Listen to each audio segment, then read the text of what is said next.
Method Productions welcomes you to another video from our March 2020 Utah Lake Curvature Experiment.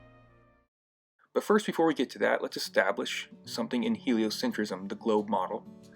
A fundamental fact, which is that all water is curved on the globe model. It has to, because it has to do 360 degrees back around to itself. It has to create a sphere, and it has to be water still. So all water must be curved. As you can see, when you ask Google, does water curve? They'll tell you right here. The surface of all water is curved. Even a small lake surface follows the curvature of the Earth. So what is the curvature of the Earth? Or what I should say is, what is the mainstream supposed curvature of the Earth? What is the curvature that they tell us? Well, we can see here, it says that Earth has a radius of approximately 4,000 miles. So using the Pythagorean theorem, we can see that the average curvature is about 8 inches per mile squared. What a lot of people don't realize is that this is a geometric object. We can measure and test it at 25,000 miles around, or 4,000 mile radius. This is testable. And we can be extremely accurate within 500 miles. Now, there are things like mirror lines and haze lines that people need to be educated on that can mess with your experiments. But these can be overcome just by educating yourself and experimenting and learning how they act and how they work. Usually cool, humid, and cloudy conditions, very normal conditions, is what you want, with no extremes of anything. Because when you get things like extreme heat or extreme dryness, then these layers over water get very exaggerated. And with the naked eye, when standing on the beach, appears to make things look like they disappear from the bottom up. It's extremely important to notice that the sky starts to cover up the bottom of the boat. That's because the closer you get to the water, the thicker the atmosphere becomes. Which is why the very bottom of the mirror line has just become sky now, while the upper half of the mirror line still reflects. But as the boat continues to go further, that mirror line will get thicker and thicker, working bottom up. So the sky will work its way up from the bottom of the boat. While at the same time, the dimensions of the boat, the size of the boat, remains the exact same over the water the whole time. This is proof the objects go behind a thickening atmosphere, not Earth curve. And with equipment like the P1000, we can now test this thoroughly. The battle for long-distance viewing is not Earth curve, it's atmosphere. Now, the ocean can also throw other curveballs like tide and ocean swell, which is why we chose to use a lake. Alright, we've talked about haze conditions and mirror lines. We've established that the mainstream says all water is curved. In the supposed ball Earth dimensions, we know what those are. So let's go out and test it. I did it for you, so let's go watch. Okay, so here we are at Utah Lake, 13.7 miles from point to point. I was on the north shore, my dad was on the south shore. So at 13.7 miles, we're going to have about 125 feet of curvature drop. Now, that's at ground level. With the cameras above ground level, that'll change, but we'll get to the final calculations at the end of the video. Alright, from my location on the lake, I was on the north side of Utah Lake. Right up here where the arrow's pointing is where I was, and here is a quick video documenting my location. As you can see, I'm over the lake here. The camera's about 4 3/4 foot high. And here I'd actually already found my dad's flashlight, but we'll get to that here soon. The next location was where my dad was. This is the south side of the lake, 13.7 miles away. Now we'll let him document his location.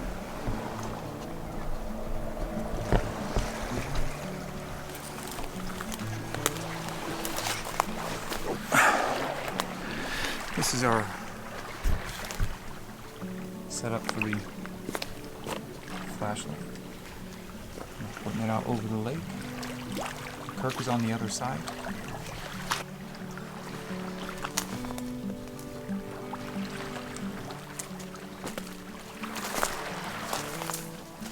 The light source height was approximately 5.5 feet high. So after we set up, he turned on the flashlight and we started looking for each other. And after about 2 minutes, I was able to spot him. And this is only possible on a flat plane. And we're going to test it with the laser as well, but we'll get to that here shortly. But first, let's show you really quick what we found with the flashlight. again. Recording. Zooming in. There it is. Nice and clear. Can you see me or just only the light? Only the light. Piercing through. Oh, it's nice and bright. Okay, now put your hand in front of it. And it's gone. Take it off. And it's back. Put your hand in front now. And it's gone. And take it off. There it is. We got it. 13.7 miles away. Seen a few feet over the water. Basic geometry and the globe hate each other. And that's because one is real and one is not. Basic geometry remains the same. The curvature of the Earth is something that we can now test and see for ourselves. It does not exist. Even the most gracious refraction calculations on the most globe-defending sites cannot even come close to accounting for the amount of curvature that is missing in this experiment. But we wanted to be extra sure, so we got out the laser. I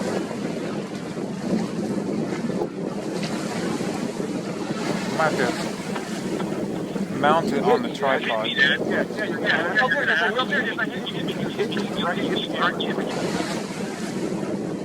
You hit me, Dad. Yeah. You were looking directly down a beam of light to the source of that laser.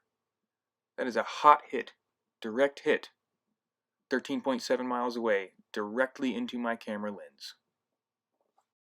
You're gonna have... Oh, there it is. You hit me. You hit me, right? You hit the camera.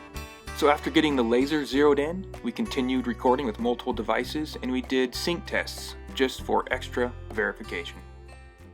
Okay, if you're doing again with the green laser now. Alright, cover it up. Covered. Uncover. There it is. 13 miles, man. Beautiful laser shot. Cool. Beautiful. Alright, cool. That is that. Alright. Now this experiment, it empirically shows that the alleged globe model is false, based on its own claims of curve calculations. But I decided to drive the nail into the globe coffin just a little bit more, a little deeper, by lowering my camera while recording the laser. This effectively would raise my horizon if I were on a globe. So let's watch basic geometry destroy the globe even more as I lower my camera to the water.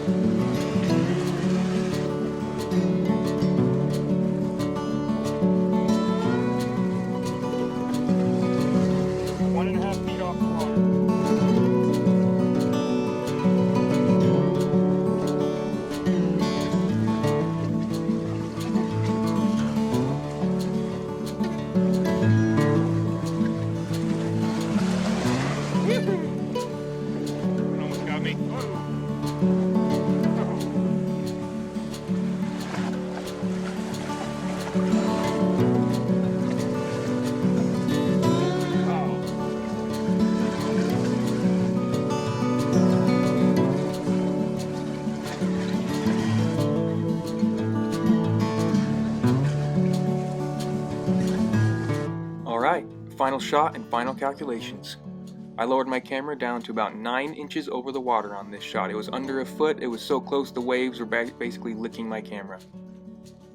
And the results give us the answer. We are not on a sphere. Now there's something in these calculations I wanted to point out. Notice it says that my horizon is only 1 mile away. That means my horizon would be right about here. About 1 mile in front of me. That would mean that about 1 mile in front of me is the point, the tangent point, in which it starts to block any object behind it. The further it goes behind my tangent point, the more it's blocked. I mean, this can be easily tested. The black swan picture of the rigs and the horizon line. I mean, these are devastating to the globe. And you know, it's okay to acknowledge that this evidence exists. Don't let the real distractions of this world blind you from one of the most powerful, simple truths that can exist. Remember, the truth does not fear investigation. Do not let your friends or your culture or your TVs distract you from the truth, because they will try. Keep focused, stay calm, and carry on. Hope is dead. Thank you for watching this level-headed production.